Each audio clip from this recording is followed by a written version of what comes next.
My plow truck has almost 300,000 miles on it. It worked great all season last year, but at the end of the year it started to have problems, and because I'm a procrastinator, I put it away and didn't touch it until right now. We have a snowstorm coming tonight. It's not supposed to be anything significant, but it is Wisconsin, so anything can happen. So today I need to dial in the truck, make sure everything's good to go with a brand new plow set up on it, and hope that it's good enough so I can push snow tomorrow and not disappoint and screw over all my customers. I'm King Procrastinator. Jesus.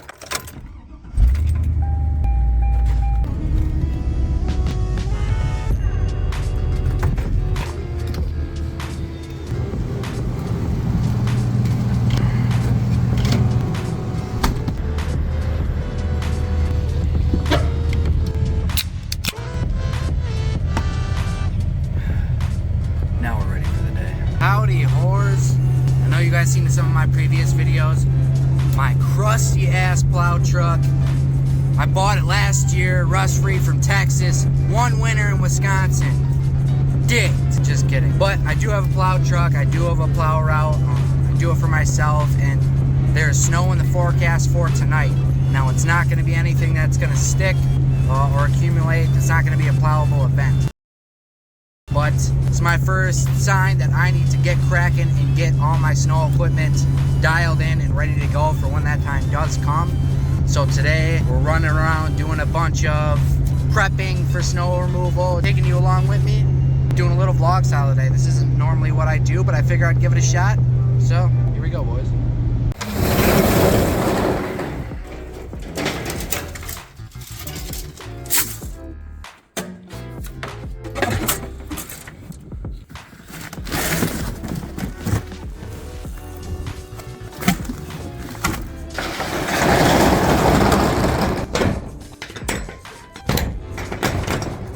Alright boys, we just left the storage unit, picked up some shovels and my plow stakes. I'm actually going to one of my clients' properties right now. They told me they put up a fence in their front yard and they haven't had one before, so we're just going over there to make sure it's not going to interfere with plowing, and if it does, what needs to change and all that stuff. We also picked up that box of wiring that you've seen because I do have a different plow this year. I run a Western Unimount. Last year, I still have that plow that we all got nice and dialed, but it needs a plow side harness now. So I got to get that. But that box is a harness for the plow that I'm going to try out this year. Now it's an 8-footer. It's also a Pro Western Unimount, but it's a poly plow. So we get a little more square footage to push snow with, and it shouldn't be as hard on the truck. But we're going to go get that thing mounted up and dialed in, ready for this year. I'm headed to that property right now to check it out, and then we'll continue on with our day. Uh-oh. Almost out of gas, but I'm on the opposite side of town on where I live, and gas is 30 cents more expensive over here. Hopefully we can make it back close to home and not run out. So I just left that property. That was a pretty technical driveway as it was. Much larger, lots of curves, 2 garages. And on one side of it, they put a fence. It's right up against the driveway. So it cuts in half the places I have to put snow and just makes it that much more risque with now having to watch out for damaging the fence. It's unfortunate, but the price is definitely going to have to go up because it just became a lot more difficult. So we'll talk to the customer, see if we can get it all worked out. If they want to go somewhere else, by all means, shop around, but it ain't going to be cheap.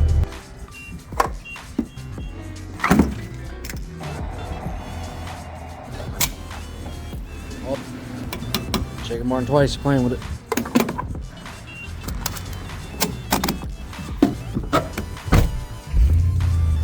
Guess my mind is playing tricks on me. I could have swore gas was $2.66 back over by my house, and I pulled up. Same as it was when I was on the other side of town. Normally it's decently cheaper over here, but I had to go back and watch the footage of me pulling up to the gas station and be like, bro, I swear to God, bro, it said the same price. It's $2.93.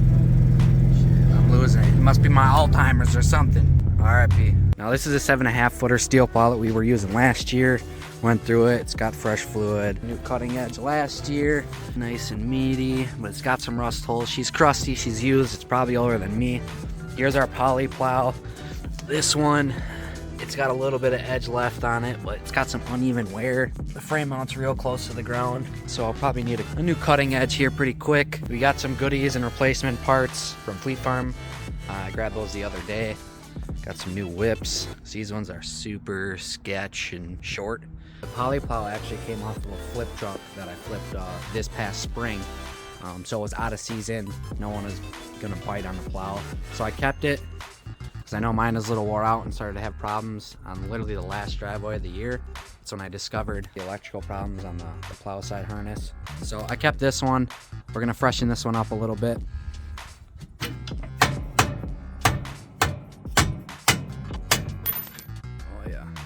We got the new one in. It took entirely way too long because it was too thick, so I had it on the bench grinder, grind it down, and that was the worst of the two, so we're just gonna leave that one because I don't care that much. Grease this thing up. Hell yeah, baby. The head twisted right off. Oh, it's like they knew they were gonna rust off. Came with a new set of bolts. Mint. These ones twisted off too naturally.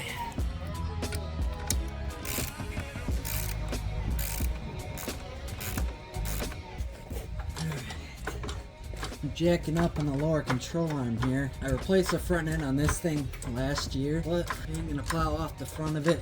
Burns through the front end components a lot faster than it normally would, so we're gonna shake down the front end, make sure everything's nice and tight. Hopefully it is, because I didn't buy nothing and I don't got the time. So there's nothing. Oh, baby. Well, that ain't good. No up and down, so ball joints are good. I'm gonna say this is probably Pitman arm. But we'll see. Let me look. See if we can see what's moving. Yep. Brand new Pitman arm that I put in last year, wore out. Quality Chinese parts, but I don't have time to change it. Nor do I really want to, so see if I can get my grease gun to work enough. I'll slam it full of grease and fucking send it, boys. Rip.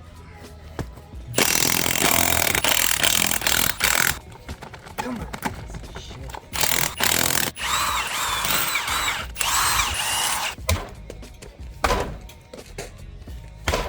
Come on.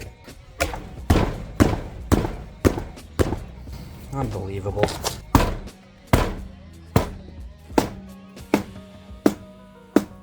What the fuck? Wisconsin roads, baby, full of salt, causes corrosion.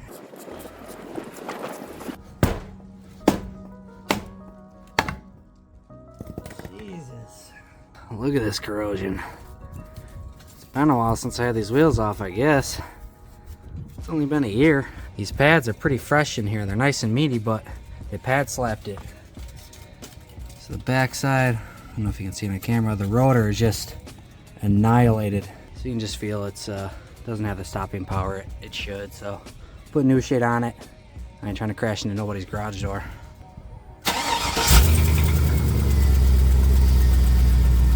This girl is crusty.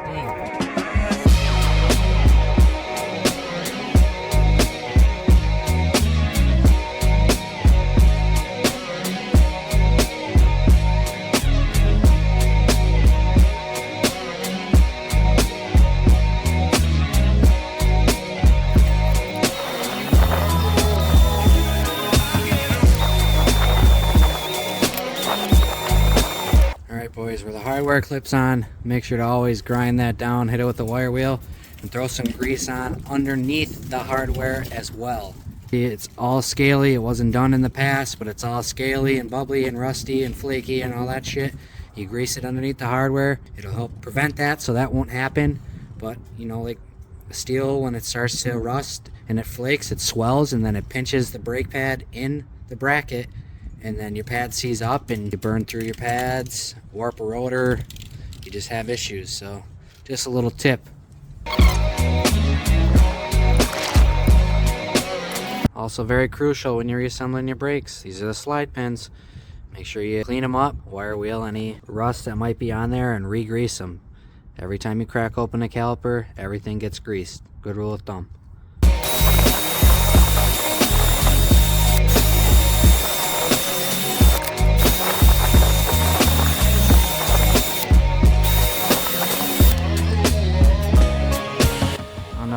see it on the camera, but it's snowing. It's officially winter, boys. Nothing like being balls deep in a project in the fucking snow. Hell yeah.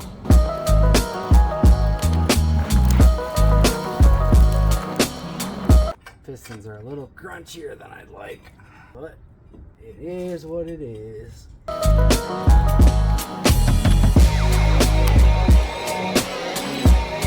Alright, well, it's back together. Hopefully I didn't fuck it up. Shit, boys, it's snowing. Hell yeah.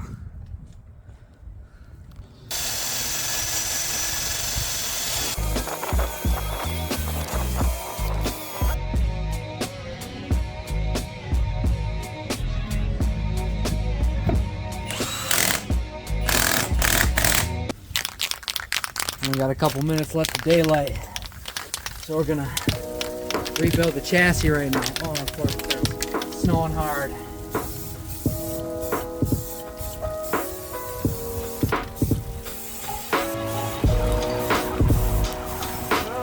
There you go, rust-free Texas truck right there, boys. All right, boys, sorry I cut the filming short. We're losing daylight and I was running out of time, but we got it all wired up. She's ready to rip, ready for the snow flow. We did the front brakes. Sick. We got the plow on, the poly plow. It's the first time this plow's been on this truck. So we got the headlights all wired up, nice and bright. We got the strobes on there. I didn't get to check the fluids, but I changed all the fluids last year right before the snow hit, with the exception of the transmission fluid.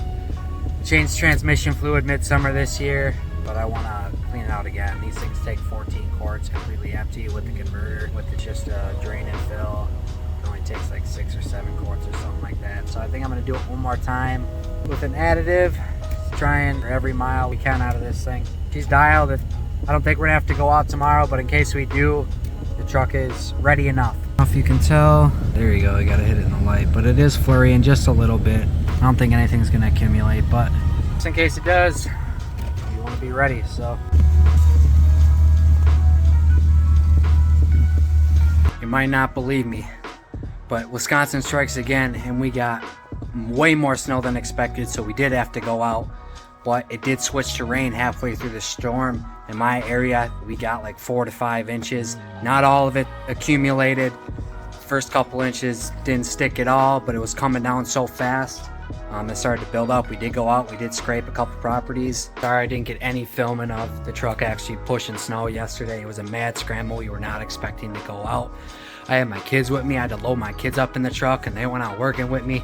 So apologize for that. We'll definitely get some more snow removal content for you if you guys want to see that. Lars had off work yesterday too because of the snow. The roads were super slick. So I picked him up. He was able to come help me for a few hours. The truck did good overall. There's still some minor stuff to figure out.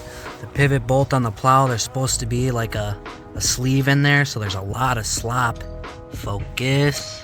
There's a lot of slop in there, more than there should be, so we'll have to get a sleeve in there. The truck did get a little bit hot. Now the trans fluid is a little bit over full, so it could have been aerating the fluid. It could be that we got another 6 inches on this plow, so it's just blocking any airflow that it was getting. I don't know. The truck's got the stock cooler, so it definitely could use a bigger cooler. Overall, it did great. Mission accomplished. Like I said, there's some small stuff to address, but that's for another vlog, another day. Two, what I didn't show on camera is this box of wiring right here. I only needed out of it the harness for these headlights. These are obviously not OEM headlights for this plow. We just had different connectors. Now this connector I wired in last year for my Bastille unimount. Then this one, when I got this plow, this is the wiring harness that had. I stripped it off that other that flip truck I was talking about, and I just spliced it in this one, so that way I can run both plows on here with different style headlights and not have to rewire the truck every time. Truck came through, did its job. It was a perfect snowfall for us to figure out any of the small little quirks without it leaving us stranded or putting the truck through too much stress. So we'll get this thing dialed in and she'll be ready for a winter full of pushing snow. And let me know, do you guys like this vlog style? I can do more vlogs. I work on little shit like this all the time, so if you guys like content like this, I can start doing more of this. It's just something I figured I'd try instead of doing the high effort ones like I have been. Not that I'm any good at it, but leave a comment below. Thanks for watching, boys. I appreciate you. Eat all your pizzas and pizza. I'll catch you on the next one. Peace.